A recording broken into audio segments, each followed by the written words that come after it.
Kami cinta gereja kami dengan cara kami sendiri. Biarlah Tuhan Yesus yang menilai hati kami, betapa tulus dan setia padanya. Kami cinta gereja kami, di sanalah iman kami tumbuh dan ditempa dalam penyertaan kuasa Roh Kudus. Kami bertumbuh di dalam.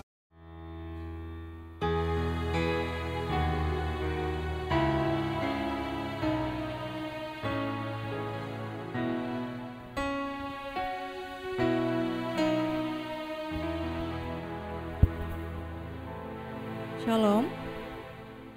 Selamat pagi Bapak Ibu sidang jemaat yang dikasihi Tuhan kita Yesus Kristus. Pagi ini saya akan membacakan berita jemaat untuk kita, yaitu berita jemaat Minggu tanggal 7 September tahun 2025. Ucapan selamat datang. Majelis Jemaat GKI Balikpapan mengucapkan selamat datang dan beribadah tatap muka dan live streaming kepada Bapak Ibu, saudara-saudari, warga jemaat, simpatisan, dan tamu. Kiranya Tuhan Yesus Kristus memberkati kita semua. Majelis Jemaat GKI Balikpapan mengucapkan selamat ulang tahun kelahiran dan ulang tahun pernikahan bagi anggota keluarga warga jemaat yang berulang tahun pada minggu ini. Kiranya berkat kesehatan, kekuatan, dan damai sejahtera selalu menyertai kehidupan Bapak, Ibu, saudara-saudari sekalian. Kegiatan penata layanan petugas ibadah pada hari ini Minggu tanggal 7 September tahun 2025 kita menggunakan liturgi ibadah Hari Pendidikan Teologi. Sebagai pelayan firman Tuhan yaitu Ibu Pendeta Yulipina Penyang STH dan liturgus oleh Bapak Penetua Sudarto Uliwan. Dan untuk Minggu tanggal 14 September 2025 liturgi ibadah menggunakan liturgi ekspresif dan pelayan firman Tuhan oleh Ibu Pendeta Bersi Agustina MTH dan liturgus Bapak Diakon Pati Jagar Maleh. Jadwal ibadah rumah tangga dan kategorial minggu ini, Minggu tanggal 7 September pukul 9.00 WITA, ibadah seksi pelayanan anak, bertempat di gedung SPA dan petugas pelayan firman oleh guru sekolah minggu. Selasa tanggal 9 September pukul 19.30 WITA, ibadah rumah tangga bertempat di keluarga Bapak Riro Bayan Patidio yang akan dilaksanakan di gedung GKI Getsemani Balikpapan. Khotbah oleh Ibu Pendeta Bersi Agustina MTH, liturgus oleh Saudari Diakon Sandy Iresta, dan nas Alkitab terambil dari Yeremia pasal yang ke-19, ayat yang pertama hingga yang ke-15. Pada hari Rabu tanggal 10 September pukul 17.00 WITA, ibadah seksi pelayanan perempuan bertempat di tempat Ibu Shelly Trihartati Siregar yang akan dilaksanakan di gedung Getsemani Balikpapan. Khotbah oleh Ibu Pendeta Yulipina Penyang STH dan liturgus oleh Ibu Titi Sri Lestari. Dan nas Alkitab terambil dari Yeremia pasal yang ke-20 ayat yang pertama hingga yang ke-18. Pada hari Kamis tanggal 11 September pukul 19.30 WITA, ibadah rumah tangga dilaksanakan oleh MPHJ Majelis Jemaat bertempat di gedung Getsemani Balikpapan. Khotbah oleh Ibu Pendeta Bersi Agustina MTH dan liturgus oleh Bapak Diakon John Albert. Nas Alkitab terambil dari 1 Timotius pasal yang pertama ayat yang pertama hingga yang ke-11. Pada hari Jumat 12 September pukul 19.30 WITA, ibadah seksi pelayanan Bapak bertempat di Bapak Penetua Rismiano Ruai yang akan dilaksanakan di gedung Gereja Getsemani di Balikpapan. Khotbah oleh Ibu Pendeta Yulipina Penyang STH dan liturgus oleh Bapak Diakon Gali Septanto. Dan nas Alkitab terambil dari Yeremia pasalnya yang keempat, ayat yang pertama hingga yang keempat. Pada hari Sabtu, tanggal 13 September pukul 9.00 WITA, ibadah PK Lansia bertempat di Gedung Getsemani Balikpapan. Khotbah oleh Ibu Pendeta Bersi Agustina MTH, liturgus oleh Bapak Penutua Denny CH Siregar, dan nas Alkitab terambil dari Yeremia pasalnya yang keempat, ayat yang kelima hingga yang ke-21. Dan hari Sabtu tanggal 13 September pukul 19.00 WITA, ibadah seksi pelayanan remaja pemuda bertempat di Gedung Gereja Getsemani Balikpapan. Khotbah oleh Ibu Pendeta Yulipina Penyang STH dan nas Alkitab terambil dari Yeremia pasal yang keempat, ayat yang kelima hingga yang ke-21. Informasi iuran Yakum Kris tahun 2025. Iuran Yakum Kris tahun 2025 diharapkan dapat dibayarkan segera.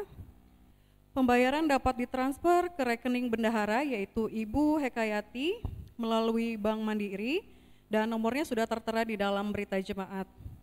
Dan apabila akan melakukan transfer, dimohon untuk menulis keterangan nama keluarga yang membayar.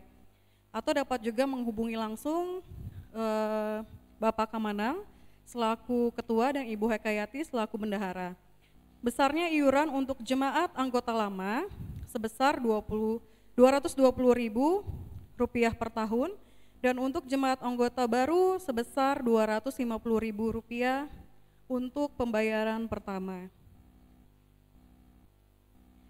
Nah, selanjutnya laporan keuangan panitia Natal Tahun Baru HUT GKE dan Paskah, laporan keuangan panitia pembangunan GKE Galilea Batakan, laporan keuangan bidang pemeliharaan inventaris, laporan keuangan bidang sosial Diakonia dan Yakum Kris, dan keuangan jemaat GKE Getsemani Balikpapan tidak ada perubahan, hanya saja ada sedikit koreksi positif dari penerimaan, yaitu koreksi pada kolekte kebaktian seksi pelayanan Bapak pada hari Jumat tanggal 22 Agustus di tempat Bapak Denny Redik tertulis Rp154.000, seharusnya Rp654.000.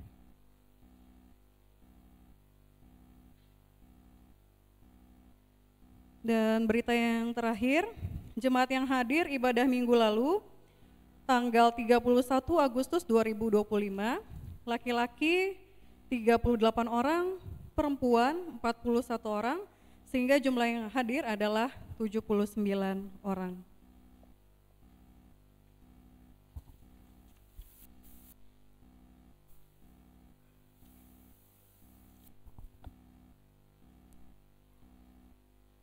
Syukur kepada Allah Tritunggal yang setia memimpin umatnya untuk bertumbuh dalam iman. Ulangan 30 mengingatkan bahwa hidup yang berpegang pada Allah adalah hidup yang penuh berkat. Sementara surat Filemon menyingkapkan kasih Kristus yang memerdekakan dan mengubah relasi. Kedua kesaksian ini menunjukkan bahwa Allah setia menuntun umatnya pada jalan kehidupan yang benar dan relasi yang dipulihkan. Dari situ, kita mengenal hikmat Allah yang menjadi dasar hadirnya pendidikan teologi di GKE melalui STT GKE di Banjarmasin dan STAKAW di Pontianak. Calon pelayan Tuhan ditempa agar memiliki iman yang menghidupkan dan kasih yang membebaskan. Sejatinya, pendidikan teologi tidak terbatas pada ruang kelas, tetapi terus berlanjut melalui peran gereja yang membimbing jemaat untuk belajar berteologi secara sederhana melalui doa, pergumulan iman, dan hidup bersama dalam kasih Kristus. Di hari pendidikan teologi ini, mari mengingat dan mendukung STT GKE di Banjarmasin dan STAKAW di Pontianak.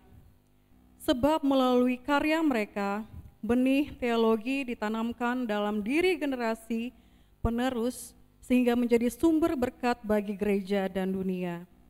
Meski jalan ke depan tidak lepas dari onak dan tantangan, kiranya tangan Tuhan sendiri yang memampukan dan menuntun kedua lembaga ini untuk tetap setia pada panggilannya. Tidak lupa mari kita berdoa pula agar Allah menggerakkan hati generasi muda untuk menjawab panggilan pelayanan. Gereja perlu generasi yang mau belajar dan diperlengkapi melalui pendidikan teologi. Harapannya banyak anak muda yang digerakkan menempuh pendidikan melalui pendidikan teologi. Harapannya banyak anak muda yang digerakkan menempuh studi teologi, sehingga pelayanan gereja terus memiliki tenaga baru yang setia dan siap melayani. Kiranya berkat Tuhan menyertai STT GKE dan STA KAW, dan damai-Nya turun atas kita. Mari kita tenangkan diri dalam keheningan. Saat teduh sejenak.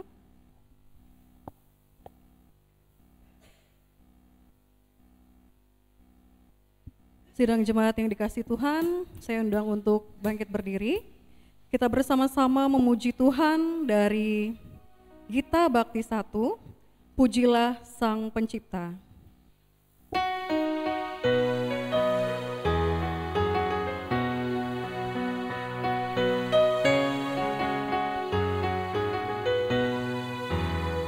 Pujilah Sang Pencipta Maha Mulia, pujilah Dia hai segala malaknya, keagungannya mengatasi semesta, segala yang tercipta puji namanya, samudra raya, gunung lembah, tumbuhan, hai bernyanyilah, pujilah Sang Pencipta Maha Mulia, pujilah Dia hai segala malaknya, keagungannya mengatasi semesta, segala yang tercipta puji namanya.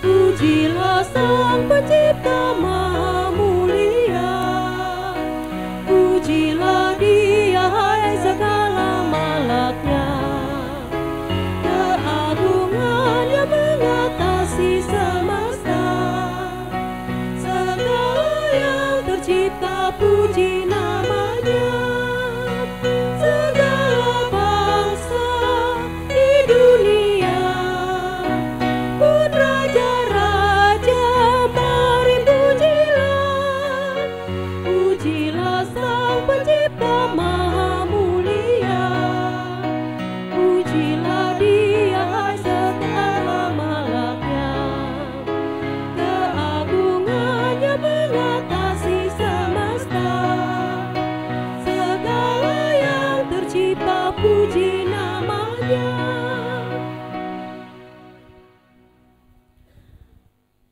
Pertolongan kita dalam nama Tuhan yang menjadikan langit dan bumi. Anugerah dan damai sejahtera dari Allah Bapa kita dan dari Tuhan Yesus Kristus menyertai kamu.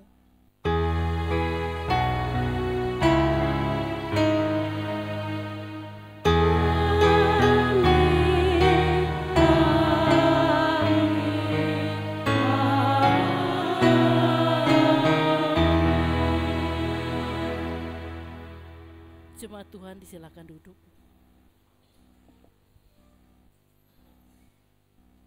Jemaat kekasih Tuhan, setiap kali kita datang dengan beban dosa, Allah tidak membiarkan kita tenggelamnya, karena Ia mengangkat kita dengan belas kasihan.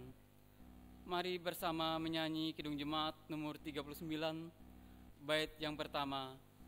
aku diberi belas kasihan dan apa yang seterusnya.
Litani pengakuan dosa dan ucapan syukur.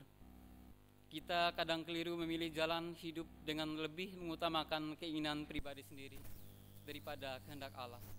Kita juga sering gagal mengasihi sesama. Dalam doa kita mengaku dosa dan bersyukur karena Allah selalu membuka jalan kehidupan. Ya Tuhan, kami datang mengaku di hadapan-Mu menurut kehendak dirimu sendiri dan melupakan.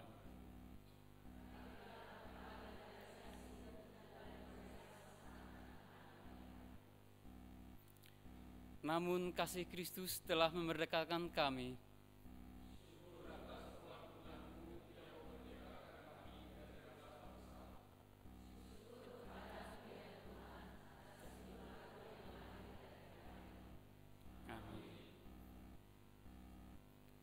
Pembacaan Alkitab untuk kita pada pagi hari ini terambil dari kitab Perjanjian Lama, Ulangan 30 ayat 15 hingga ayat yang ke-20.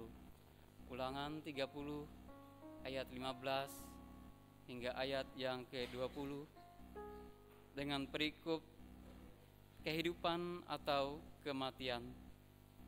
Ayat yang ke-15. Ingatlah, aku menghadapkan kepadamu pada hari ini kehidupan dan keberuntungan, kematian dan kecelakaan. Karena pada hari ini aku memerintahkan kepadamu untuk mengasihi Tuhan Allahmu dengan hidup menurut jalan yang ditunjukkannya dan berpegang pada perintah, ketetapan dan peraturannya, supaya engkau hidup dan bertambah banyak dan diberkati oleh Tuhan Allahmu di negeri kemana engkau masuk untuk mendudukinya. Tetapi jika hatimu berpaling dan engkau tidak mau mendengar, bahkan engkau mau disesatkan untuk sujud menyembah kepada Allah lain dan beribadah kepadanya, maka aku memberitahukan kepadamu pada hari ini bahwa pastilah kamu akan binasa, tidak akan lanjut umurmu di tanah kemana engkau pergi, menyeberangi sungai Yordan untuk mendudukinya. Aku memanggil langit dan bumi menjadi saksi terhadap kamu pada hari ini. Kepadamu perhadapkan kehidupan dan kematian, berkat dan kutuk. Pilihlah kehidupan supaya engkau hidup, baik engkau maupun keturunanmu. Dengan mengasihi Tuhan Allahmu, mendengarkan suaranya dan berpaut padanya, sebab hal itu berarti hidupmu dan lanjut umurmu untuk tinggal di tanah yang dijanjikan Tuhan dengan sumpah kepada nenek moyangmu, yakni kepada Abraham, Ishak dan Yakub, untuk memberikan kepada mereka. Demikian jauh bacaan Alkitab untuk kita pada pagi hari ini. Hendaklah perkataan Kristus tinggal dengan limpahnya di antara kamu, sehingga kamu dengan segala hikmat mengajar dan menegur seorang akan yang lain. Kolose 3 ayat 16. Jemaat kekasih Tuhan, kita menyanyi dari pelengkap Kidung Jemaat nomor 249, bait yang pertama, Ya Tuhan, kuatkan imanku dan apa yang seterusnya.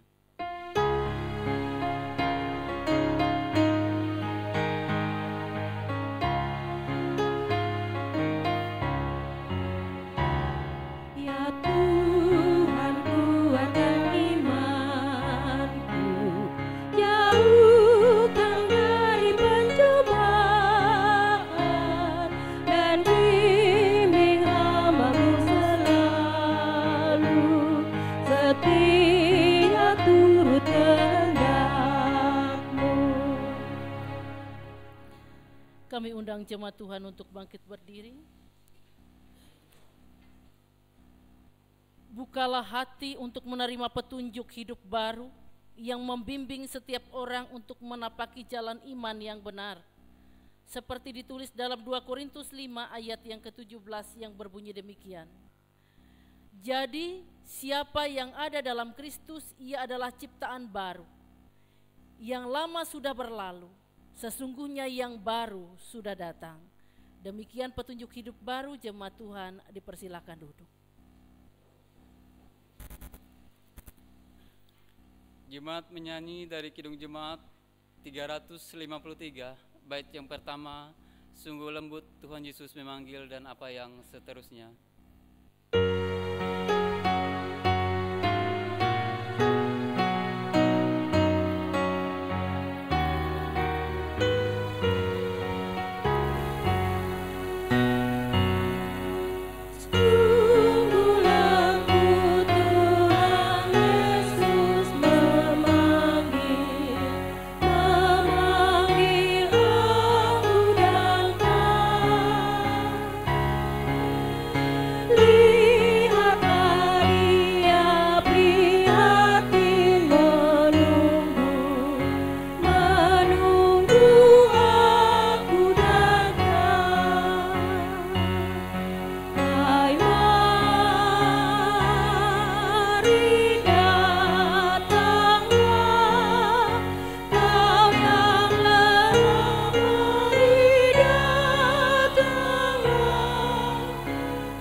Bapak Ibu yang kekasih dalam Tuhan Yesus Kristus, sebelum kita bersama-sama mendengarkan firman Tuhan yang terdapat dalam Filemon pasal 1 ayat 1 sampai yang ke-22, mari bersama-sama kita bersatu dalam doa.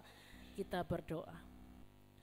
Bapa di sorga, di saat ini kembali kami datang kepadamu dengan penuh rasa syukur atas kasih setiamu yang terlalu baik dan amat baik, yang memberikan kami kekuatan iman dalam menjalani hidup, bahkan juga memberikan kepada kami napas kehidupan hingga saat ini, bahkan memberikan kepada kami penyertaan dan tuntunan, bahkan setiap berkat-Mu yang boleh kami rasakan di setiap waktu.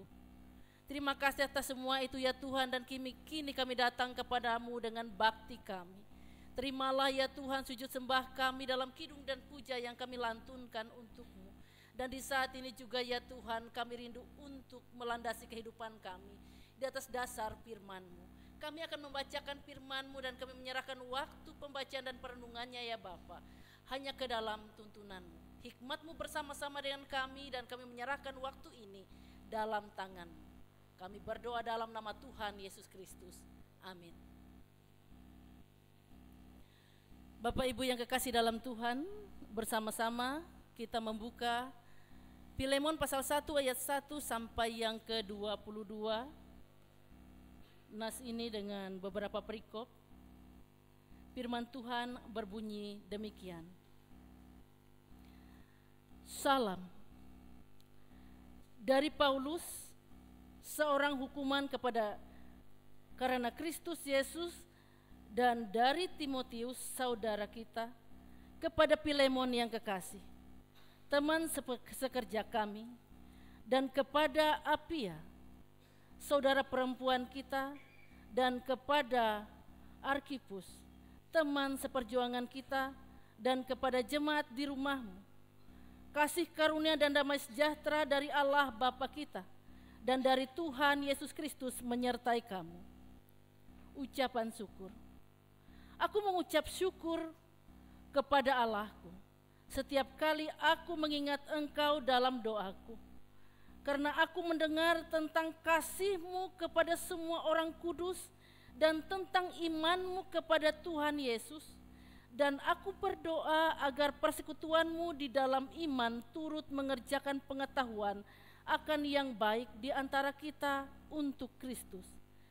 Dari kasih-Mu sudah kuperoleh kegembiraan besar dan kekuatan, sebab hati orang-orang kudus telah Kau hiburkan, saudaraku. Permintaan Paulus kepada Filemon mengenai Onesimus. Karena itu sekalipun di dalam Kristus aku mempunyai kebebasan penuh untuk memerintahkan kepadamu apa yang harus engkau lakukan. Tetapi mengingat kasih-Mu itu lebih baik aku memintanya daripadamu, aku Paulus yang sudah menjadi tua, lagi pula sekarang dipenjarakan karena Kristus Yesus, mengajukan permintaan kepadamu mengenai anakku yang kudapat selagi aku dalam penjara, yakni Onesimus. Dahulu memang dia tidak berguna bagimu, tetapi sekarang sangat berguna baik bagimu maupun bagiku. Dia kusuruh kembali kepadamu. Dia yaitu buah hatiku. Sebenarnya aku mau menahan dia di sini sebagai gantimu untuk melayani aku selama aku dipenjarakan karena Injil. Tetapi tanpa persetujuanmu, aku tidak mau berbuat sesuatu, supaya yang baik itu jangan engkau lakukan seolah-olah dengan paksa, melainkan dengan sukarela.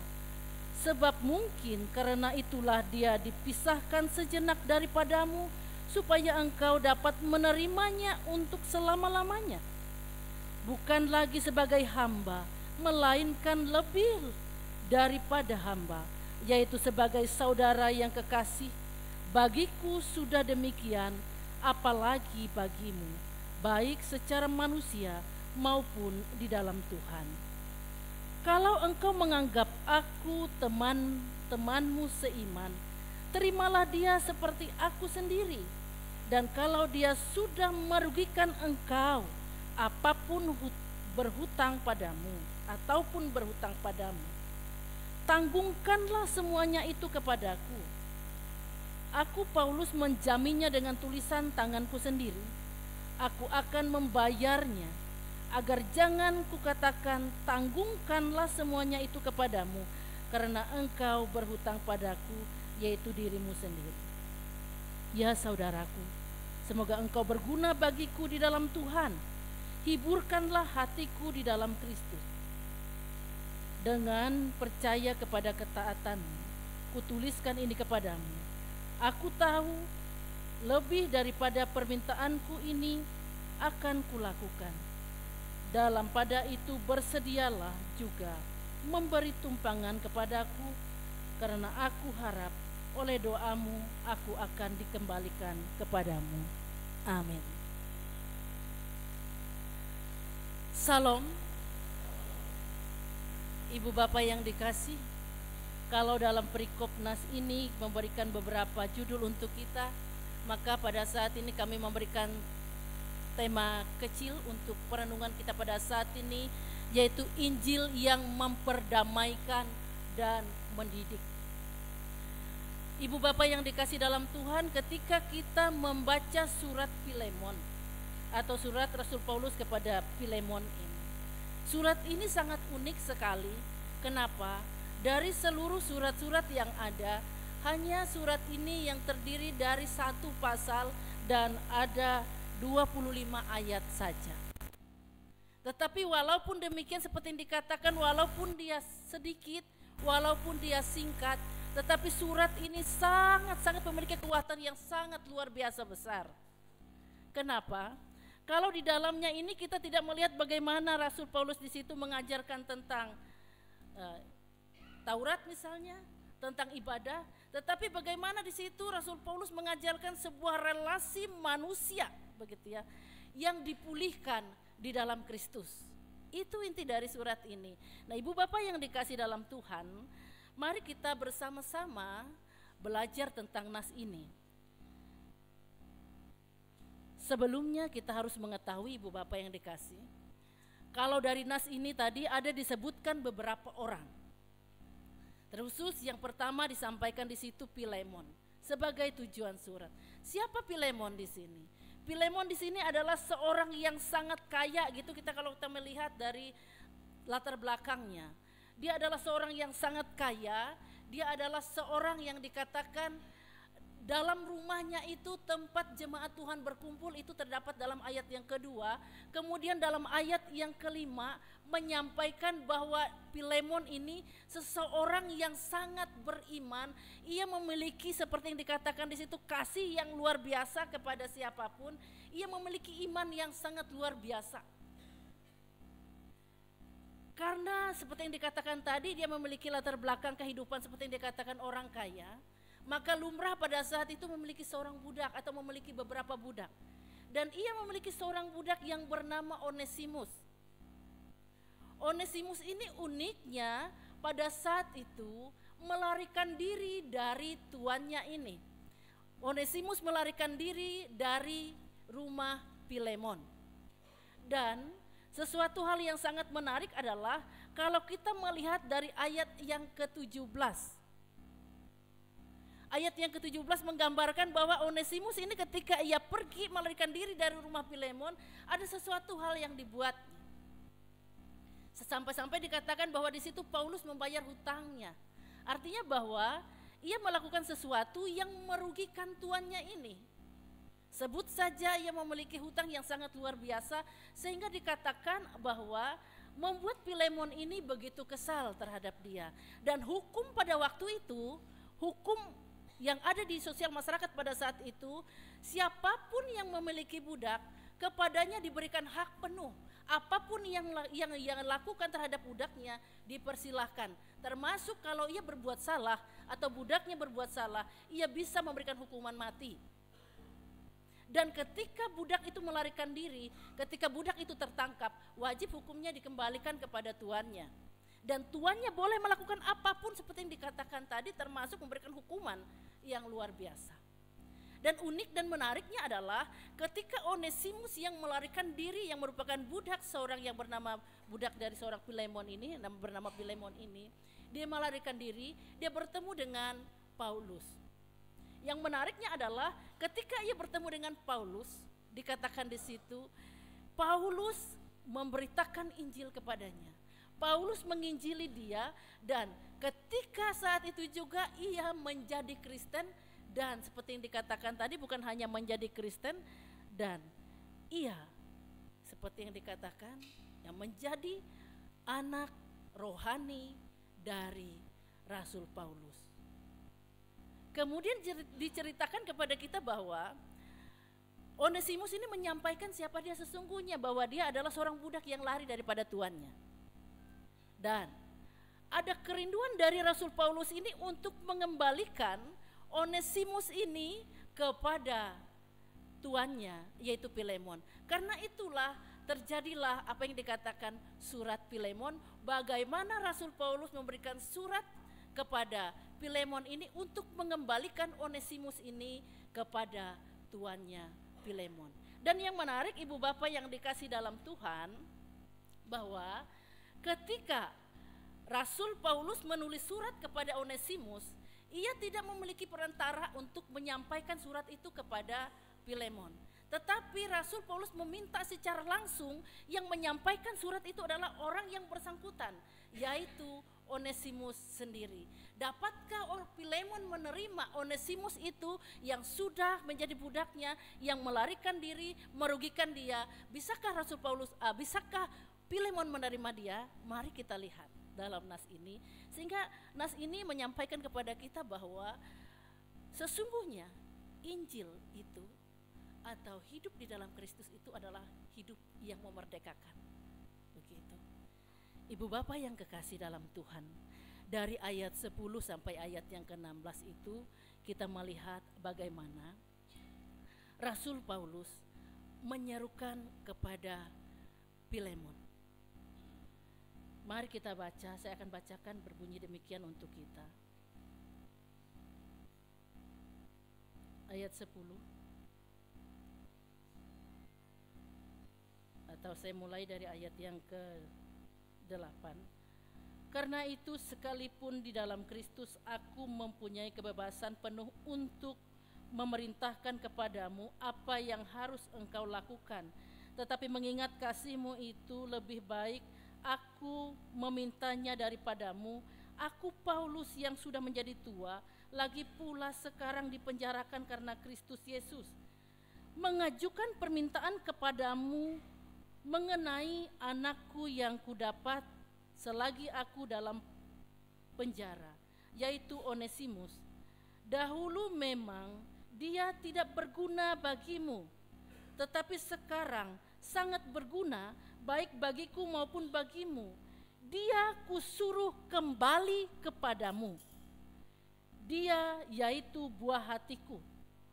Sebenarnya aku mau menahan dia di sini sebagai gantimu untuk melayani aku selama aku dipenjarakan karena Injil. Tetapi tanpa persetujuanmu, aku tidak mau berbuat sesuatu supaya yang baik itu jangan engkau lakukan seolah-olah dengan paksa, melainkan dengan sukarela, sebab mungkin karena itulah dia dipisahkan sejenak daripadamu, supaya engkau dapat menerimanya untuk selama-lamanya, bukan lagi sebagai hamba, melainkan lebih daripada hamba, yaitu sebagai saudara yang kekasih. Bagiku sudah demikian, apalagi bagimu, baik secara manusia maupun di dalam Tuhan. Yang menarik Ibu Bapak yang kekasih, ada sesuatu hal yang sangat luar biasa di situ. Ketika sebelumnya status seorang Onesimus ini adalah seorang budak dari seorang yang bernama Filemon. Ketika ia sudah menjadi percaya kepada Kristus, ketika pada saat itu juga Rasul Paulus ingin mengembalikan Onesimus ini kepada Filemon, yang dimana seperti yang dikatakan tadi, ketika Filemon ini melarikan diri, ia bukan hanya melarikan diri begitu saja, tetapi ada hal-hal yang dirugikan dari Filemon ini, sehingga bisa dikatakan bahwa kalau secara manusiawi sangat sulit bagi Filemon ini untuk menerima dia kembali sebagai orang yang bekerja di situ sebagai budak, ataupun juga lebih dari itu, menerima ia bukan lagi sebagai budak tetapi sebagai seorang saudara dalam Tuhan. Dalam nas yang kita baca tadi, bagaimana Rasul Paulus menyampaikan permohonannya kepada Filemon, yang dikatakan bahwa Filemon ini adalah saudara dalam Tuhan dari seorang bernama Paulus, yang dimana mereka sama-sama mengenal Tuhan. Dan juga Onesimus ini yang dikatakan tadi seorang budak, kemudian ia juga percaya kepada Kristus. Ketika ia percaya kepada Kristus, mereka seperti yang dikatakan kalau orang percaya dalam Kristus, mereka adalah satu Bapa di dalam Tuhan. Dan di situ Rasul Paulus menginginkan bahwa Filemon ini bisa menerima Onesimus ini ketika ia dikembalikan kepada Filemon, bukan lagi sebagai budak, bukan lagi sebagai orang yang dihukum karena kesalahannya mengambil segala sesuatu yang merugikan tuannya, tetapi lebih daripada itu, yaitu menerima dia sebagai saudara kekasih di dalam Kristus. Bisa enggak kalau kita bayangkan Ibu Bapak secara manusiawi, kalau kita dirugikan oleh orang lain yang bekerja untuk kita, dia membawa sebagian dari apa yang kita miliki, kemudian dia di dalam perjalanannya menemukan pertobatan yang sungguh luar biasa, dan ia diminta kembali kepada kita. Bisakah kita menerima itu, dia sebagai seorang yang dimerdekakan atau sebagai seorang yang dikatakan dianggap saudara kita, tanpa kita menuntut balas kepadanya, menuntut ganti rugi, menuntut hukuman kepadanya, atau menganggapnya hanya sebagai budak, atau bisa menganggapnya sebagai seorang saudara. Pada saat itu Rasul Paulus menyerukan kepada Filemon ini supaya Filemon ini bisa menerima Onesimus ini bukan lagi sebagai budak, bukan lagi sebagai orang yang wajib menanggung hukuman karena kerugian yang diderita oleh Filemon, tetapi menerima Onesimus ini sebagai saudara kekasih, sebagai saudara di dalam Tuhan. Dan yang membawa surat itu secara langsung adalah pribadi dari Onesimus itu sendiri, membawa surat dari Paulus itu kepada Filemon. Dan yang menarik seperti kita lihat bahwa Filemon menerima Onesimus ini dengan begitu luar biasa, bukan lagi sebagai budak, tetapi sebagai saudara kekasih di dalam Tuhan. Artinya pada saat itu bagaimana kita melihat bahwa sebelumnya ada hubungan yang begitu rusak, hubungan yang begitu seperti yang dikatakan ada sekat yang begitu dalam, ada sekat yang begitu tebal antara seorang tuan dan seorang budak, antara seorang seperti yang dikatakan di situ, antara seorang yang dikatakan sebagai pemilik dengan seorang, bukan lagi sebagai seorang buruh, tetapi di situ dikatakan sebagai budak hamba begitu. Tetapi ketika di dalam Tuhan, ketika segala sesuatunya, ketika mereka mengenal Tuhan dengan sungguh-sungguh dalam hidupnya, mereka boleh menerima sesamanya, bukan lagi sebagai seorang yang harus menanggung hukuman, tetapi mereka atau Filemon ini mampu menerima Onesimus ini sebagai saudara kekasihnya di dalam Tuhan. Ini adalah hal yang sangat luar biasa ibu bapak di dalam Kristus. Kenapa? Karena kasih Kristus itu mampu menghapus segala sesuatu yang ada di dalam hati Filemon pada saat itu. Baik itu sekat yang ada oleh status sosial, baik itu dendam atau kemarahan yang ada, kekecewaan yang ada karena sikap Onesimus. Tetapi ketika mereka sama-sama dibaharui dan menerima Yesus dalam hidupnya, percaya kepada Yesus Kristus, hidup mereka dibaharui, hidup mereka diperdamaikan oleh Tuhan. Tidak ada lagi budak atau hamba. Sehingga kalau kita melihat bahwa di dalam ayat yang ke-18 sampai yang ke-19 itu kembali mengajarkan kepada kita, walaupun seperti yang dikatakan tadi bahwa Paulus meminta kepada Filemon ini untuk menerima Onesimus ini sebagai saudara dalam Tuhan, tetapi juga pada saat yang sama tidak melepaskan tanggung jawab. Ayat yang ke-18 sampai yang ke-19 menyampaikan kepada kita sesuatu yang sangat berharga, yaitu mengatakan bahwa dan kalau dia sudah merugikan engkau ataupun berhutang padamu, tanggungkanlah semuanya itu kepadaku. Aku Paulus menjaminnya dengan tulisan tanganku sendiri, aku akan membayarnya, agar jangan kukatakan tanggungkanlah semuanya itu kepadamu, karena engkau berhutang padaku, yaitu dirimu sendiri. Rasul Paulus di situ mengajarkan sesuatu yang sangat berharga, tanggung jawab begitu ya. Yang dimana pada saat itu untuk membayar segala sesuatu yang dilakukan oleh Onesimus ini kepada Filemon yang dirugikan pada saat itu, Rasul Pauluslah yang rela menanggung hutangnya, membayar hutangnya, menjamin hutangnya. Dikatakan demikian. Kenapa Rasul Paulus bisa berkorban? Bahkan juga dikatakan di situ berkorban dalam hal menanggung hutang yang menjadi tanggung jawab sebenarnya oleh Onesimus ini kepada Filemon. Salah satu hal yang kita lihat bagaimana Rasul Paulus ini memiliki rasa kepada sesamanya, memiliki rasa untuk menanggung beban sesamanya. Jadi dia bukan hanya ada rasa kasih di dalam hatinya, oh kasihan Onesimus, ia tidak mampu membayar hutangnya, ia tidak mampu untuk melakukan ini dan itu. Tetapi walaupun pada saat itu Rasul Paulus ini ada di dalam penjara, ia menjamin semua hutang Onesimus ini kepada Filemon dan berkata untuk membayarnya. Kenapa Paulus melakukan hal itu?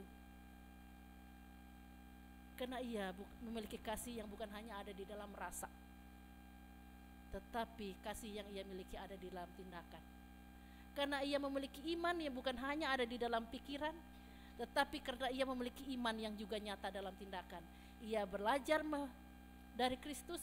Kalau Kristus sudah menanggung segala dosanya, segala dosa setiap manusia, maka ia pun dengan sukacita, dengan sukarela menanggung beban sesamanya, membayar hutang Onesimus sebagai wujud seperti yang dikatakan kasihnya terhadap sesama.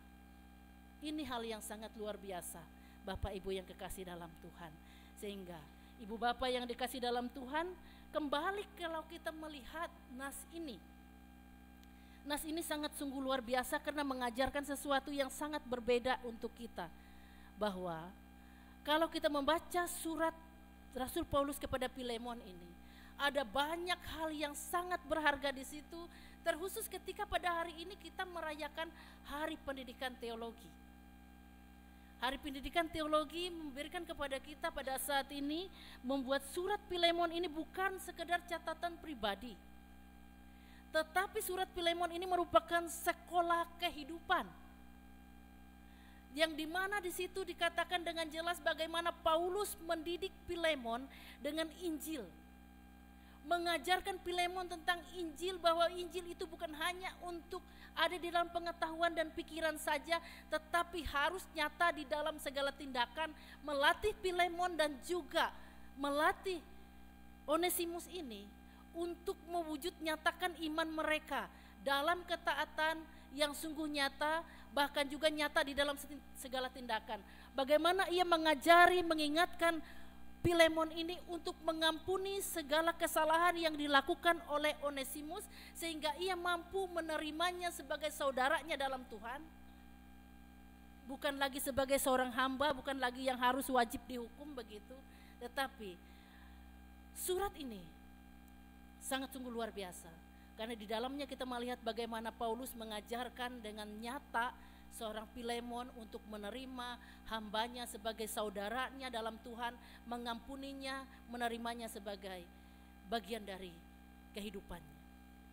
Artinya mengajarkan kepada kita, Ibu Bapak yang dikasih dalam Tuhan, Injil Kristus itu sebenarnya mendidik setiap umat percaya, mendidik setiap orang Kristen untuk memiliki karakter seperti Kristus. Ini yang menarik adalah ketika saya dan Bapak Ibu menjadi percaya kepada Kristus. Misalnya kita menjadi percaya kepada Kristus dari sejak dalam kandungan sampai pada saat ini, yang mau dinyatakan kepada kita sejauh mana Injil itu mempengaruhi seluruh karakter hidup kita. Kalau seperti yang dikatakan tadi, Rasul Paulus mengajarkan itu kepada Filemon dengan Onesimus ini sungguh luar biasa, sehingga mereka memiliki karakter Kristus yang sangat luar biasa dalam hidupnya. Filemon mampu untuk mengampuni dan menerima Onesimus sebagai saudara dalam Tuhan. Kemudian Onesimus ini menjadi seorang yang berubah dalam hidupnya, mengenal Kristus, kemudian juga mengubah seluruh gaya hidupnya menjadi anak Tuhan yang setia dan taat, bahkan juga menjadi seorang yang berubah dalam pembaharuan budi.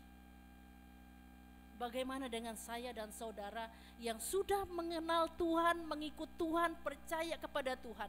Apakah Injil Tuhan itu mampu mengubah seluruh hidup kita? Atau bagaimana? Pertanyaan itu yang menjadi pertanyaan bagi saya dan Bapak Ibu dalam menjalani hidup ini. Selama apapun atau bertahun-tahun pun kita mengikut Tuhan, ataupun kita mendengarkan suara Tuhan melalui pengabaran Injil yang kita dengar, baik itu melalui khotbah, bahkan juga melalui pujian yang kita naikkan, bahkan juga melalui Alkitab yang kita baca, kalau itu tidak mampu untuk mengubah seluruh hidup kita, gaya hidup kita dari dulu, saat ini, sampai akan datang, sama saja seperti yang lalu, tidak ada faedahnya berarti. Bagaimana dalam kehidupan kita hari lepas hari? Apakah Injil itu sangat mempengaruhi hidup kita atau karakter kita? Ketika kita dalam pekerjaan kita, bisakah kita menjadikan diri kita sebagai seorang Kristen yang betul-betul memperlihatkan identitas kita, integritas kita sebagai orang percaya, atau malah kita ikut ke dalam gaya duniawi. Misalnya di mana orang bisa berbuat korupsi, kita juga ikut terlibat di dalamnya.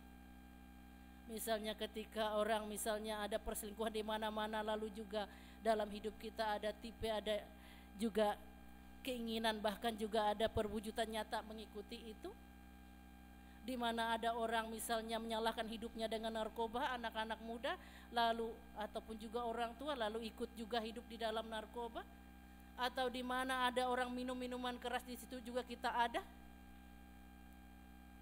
Percuma kita menjadi percaya kepada Kristus kalau kita dalam hidup kita tidak ada perubahan. Injil itu seharusnya merubah kita, mendidik karakter kita menjadi lebih baik. Oleh sebab itu pada saat ini nas ini mengingatkan kita bagaimana sesungguhnya bahwa Injil itu seharusnya memperdamaikan kita dengan Allah dan sesama, pada saat yang sama juga mendidik hidup kita supaya kita memiliki karakter Kristus. Itu yang Tuhan mau dalam hidup kita. Ketika Injil itu memperdamaikan hidup kita dengan sesama, ayo mari kita wujudkan bahwa kasih itu seperti yang dinyatakan di sini bukan hanya ada di dalam pikiran, bukan hanya ada di dalam pengetahuan, tetapi kasih dan pengampunan itu bisa kita wujud nyatakan. Yang menerima pengampunan itu jangan suka mengulangi juga kesalahan. Karena ada banyak anak-anak Tuhan juga yang ketika misalnya sudah dimaafkan, sudah diampuni kesalahannya, masih tetap mengulang hal yang sama. Misalnya bukan kepada si A, si B jika dibuatin begitu. Itu namanya tidak ada pertobatan, tidak ada perubahan, tetapi hanya berpindah tempat masalahnya saja. Yang mau dikatakan kepada kita, mari kita belajar semua dari ini. Kalau kita melihat dari sini bahwa Filemon ini bisa mengampuni bahkan menerima Onesimus ini sebagai saudara dalam Tuhan. Mari kita juga pada saat ini yang mungkin pada saat ini ada memiliki rasa kekesalan, rasa kecewa, rasa kepahitan, rasa marah dengan siapapun itu, mari kita tanggalkan di bawah kaki salib Kristus seperti Filemon ini menerima Onesimus ini sebagai saudaranya dalam Tuhan. Kemudian juga mari kita juga seperti Onesimus yang juga ketika ia menerima Kristus, ia membentuk dirinya, membuat dirinya berkarakter seperti Kristus, merubah hidupnya. Artinya bahwa kita dalam hidup ini, acap kali juga dalam hidup ini, bukan hanya kita ibarat bahasanya yang ya sering menerima apa dari orang lain, tapi kadang-kala kita adalah pelaku dari semua itu. Pelaku yang membuat orang lain bisa kecewa, pelaku yang membuat orang lain bisa marah, pelaku yang membuat orang lain bisa sakit hati. Kalau menurut kita tidak sengaja, tetapi sebenarnya jauh di lubuk hati itu sengaja, gitu ya. Mari kita berubah. Kalau Onesimus saja mau berubah, mau mengubah hidupnya, mau menjadi orang yang lebih baik lagi, berkarakter Kristus, begitu juga kita semua. Apalagi misalnya ketika orang lain sudah memaafkan kita, jadilah anak Tuhan yang seperti Onesimus ini, memperbaharui diri, membentuk pribadi sebagai pribadi yang berkarakter Kristus, sebagai orang yang ya sepanjang hidupnya mengenal Injil, ya seperti itu juga kita mengubah hidup kita menjadi orang yang mengenal Injil begitu. Dan marilah kita juga seperti Paulus yang bisa atau mau mengubah segala sesuatu dari yang rusak menjadi baik. Atau kalau Paulus di sini adalah tokoh yang merekonsiliasi antara Filemon dan Onesimus, maka tugas kita juga dalam gereja ini juga demikian. Baik itu gereja sebagai lembaga maupun gereja yang di dalamnya adalah terdiri dari umat-umat percaya itu, memiliki tugas yang sama Oleh sebab itu Ibu Bapak yang kekasih dalam Tuhan, kesimpulan bagi saya dan saudara pada saat ini bahwa Injil itu memulihkan hubungan yang telah rusak. Injil juga mengajarkan kasih dan tanggung jawab dan pengorbanan. Dan Injil adalah dasar pendidikan teologi untuk mendidik jemaat agar hidup dalam rekonsiliasi Kristus. Amin. Selamat merayakan Hari Pendidikan Teologi. Kita masuk dalam saat teduh. Saat teduh selesai. Jemaat kasih Tuhan, sebelum kita masuk dalam doa syafaat, kita mendengarkan puji-pujian SPB GKI Balikpapan, Indah Rencanamu dan apa yang seterusnya. Silakan.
Shalom Bapak Ibu.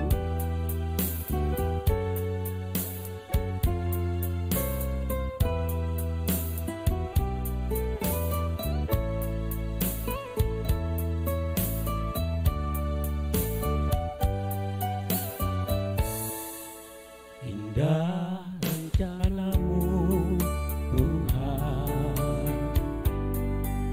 di dalam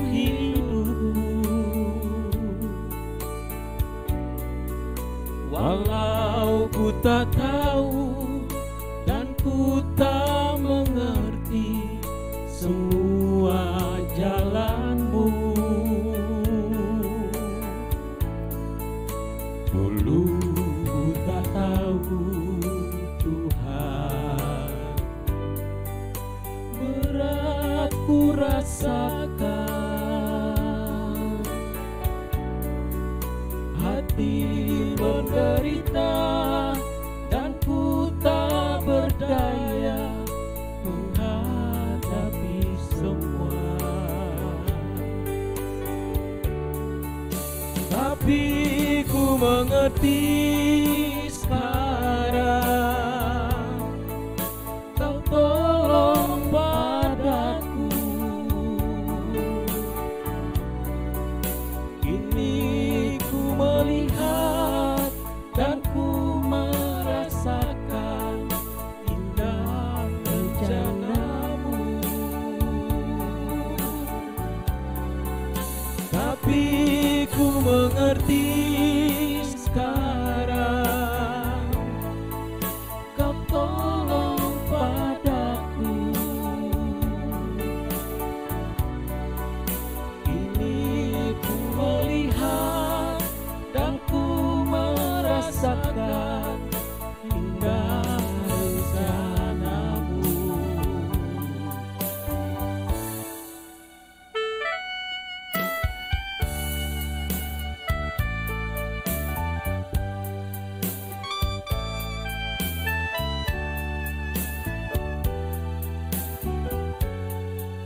merasakan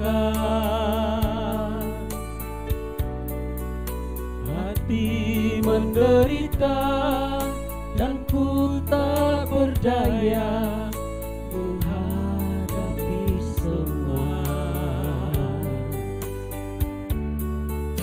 Tapi ku mengerti sekarang, Kau tolong padaku. Kini ku melihat dan ku merasakan indah rencana-Mu.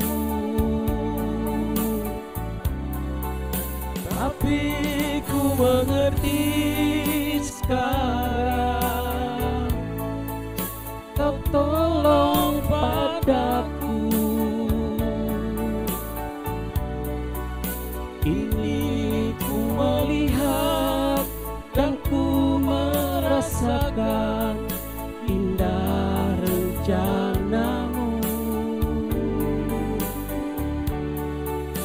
Tapi ku mengerti sekarang, Kau tolong padaku.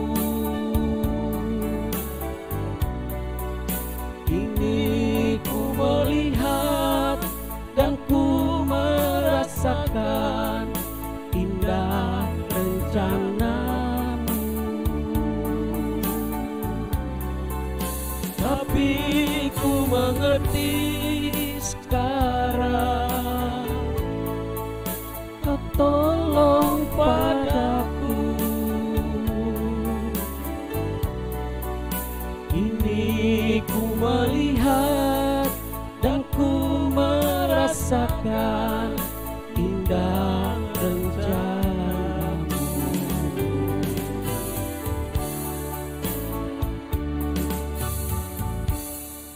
Terima kasih.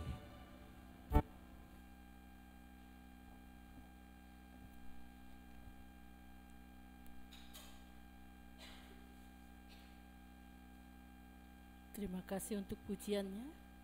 Bapak Ibu yang kekasih dalam Tuhan, mari kita bersama-sama menaikkan syafaat kita yang kita akhiri dengan berdoa Bapa kami bersama-sama.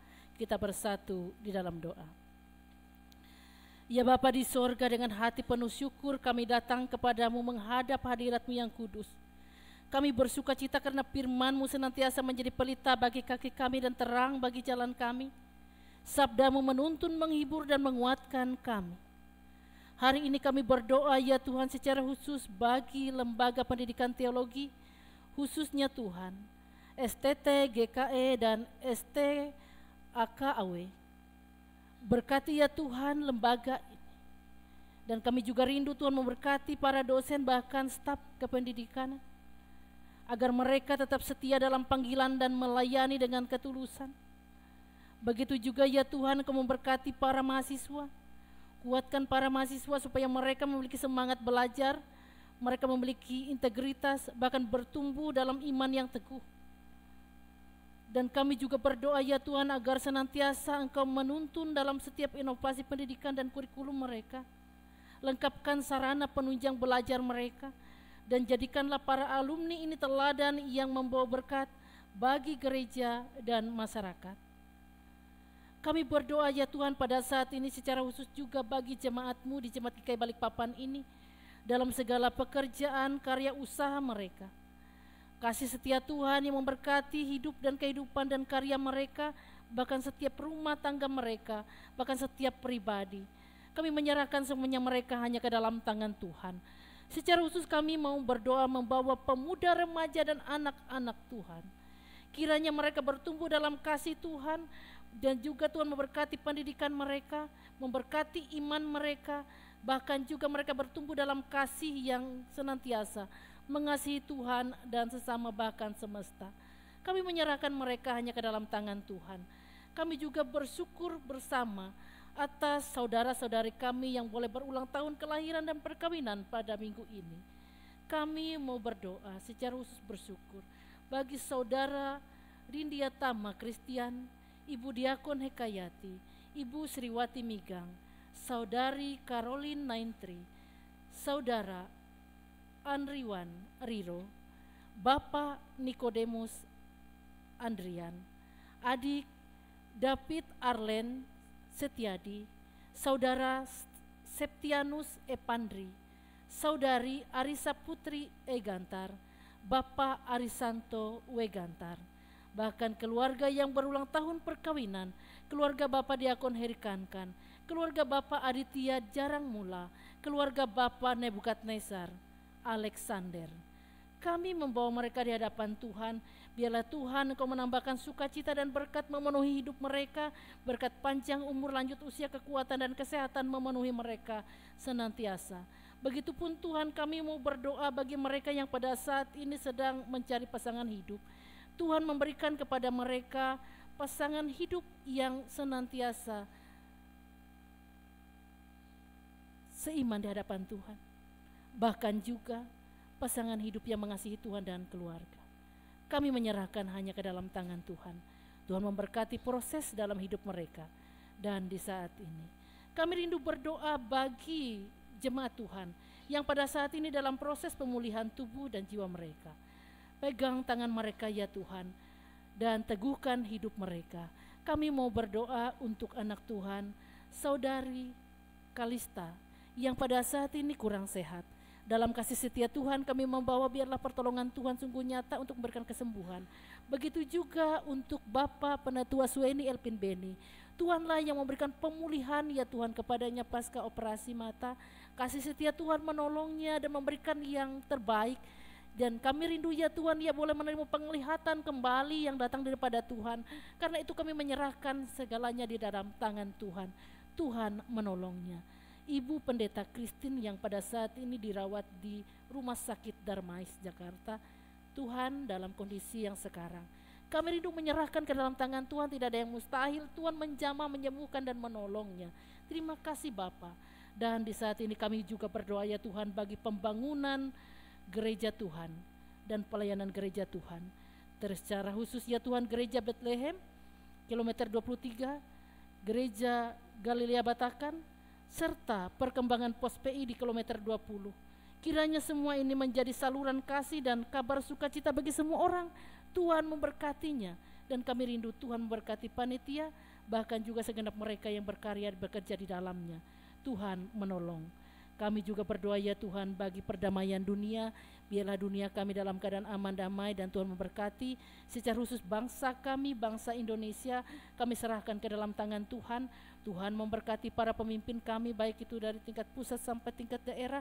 Tuhan memberkati semuanya sehingga aman, damai, dan juga kami yang ada di dalamnya merasakan kedamaian. Kami serahkan ya Bapa hanya kepadamu.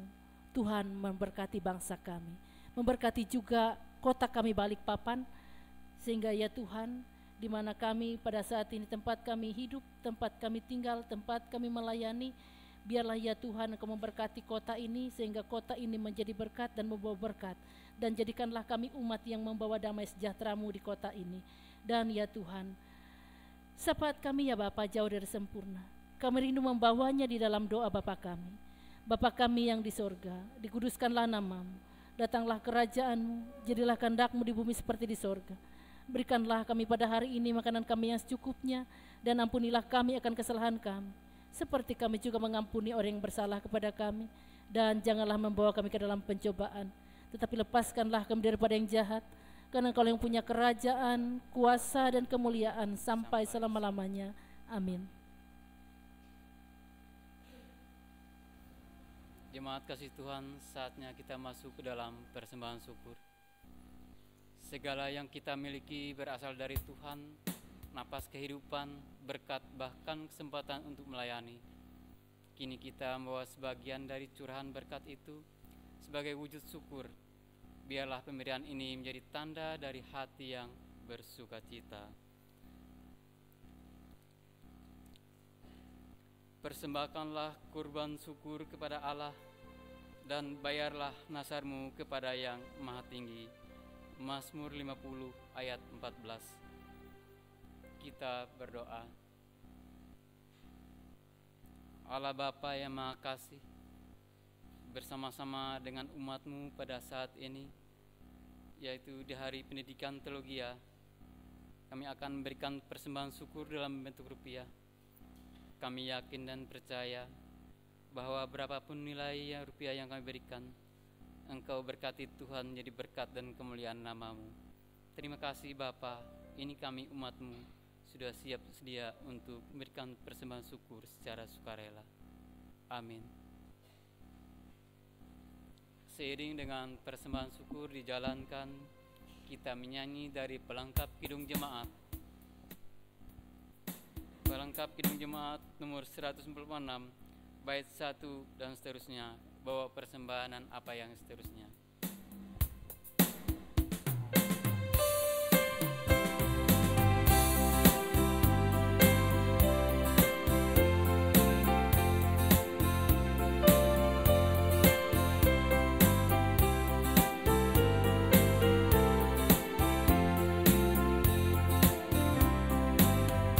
Mari bawa persembahan kepada Tuhanmu dengan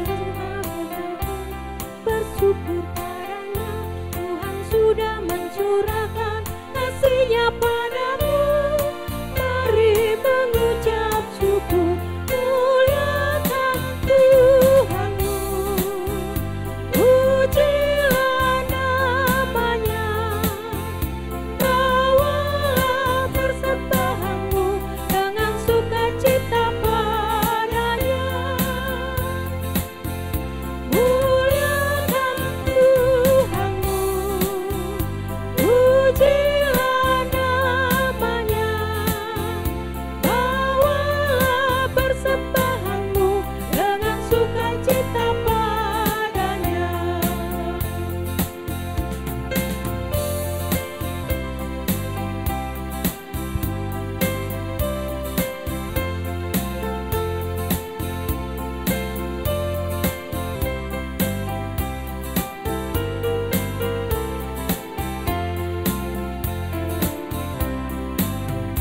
Jangan takut dan khawatir, Tuhan menjagamu. Kau tak akan kekurangan di dalam hidupmu. Apapun yang kau butuhkan diberikan Tuhanmu. Mari mengucap syukur, muliakan Tuhanmu. Pujilah nama-Nya, bawalah persembahanmu dengan sukacita padanya. Muliakan Tuhanmu, pujilah nama-Nya, bawalah persembahanmu dengan sukacita padanya.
Jemaat kasih Tuhan, saya undang untuk berdiri.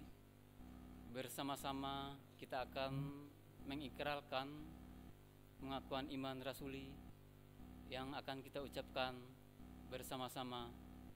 Demikian, aku percaya kepada Allah, Bapa yang Maha Kuasa, Khalik langit dan bumi, dan kepada Yesus Kristus, anaknya yang tunggal Tuhan kita, yang dikandung daripada Roh Kudus, lahir dari anak darah Maria, yang menderita di bawah pemerintahan Pontius Pilatus, disalibkan, mati dan kuburkan, turun ke dalam kerajaan maut.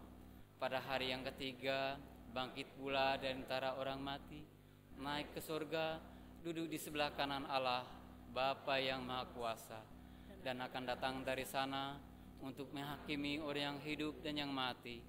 Aku percaya kepada Roh Kudus, gereja yang kudus dan am, persekutuan orang kudus, pengampunan dosa, kebangkitan daging, dan hidup yang kekal. Haleluya. Haleluya, haleluya,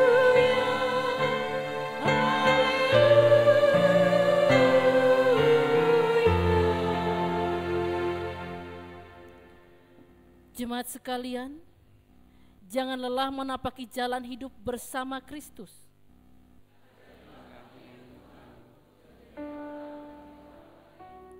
Pergilah dalam damai, melayani Tuhan dengan setia. Kami akan mengabdi dengan sukacita. Terimalah berkat Allah yang penuh rahmat. Pulanglah dengan sejahtera dan terimalah berkat Tuhan. Allah sumber segala anugerah, yang telah memanggil kamu dalam Kristus kepada kemuliaan yang kekal, akan melengkapi, meneguhkan, menguatkan, dan mengokohkan kamu. Amin.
Kami cinta gereja kami,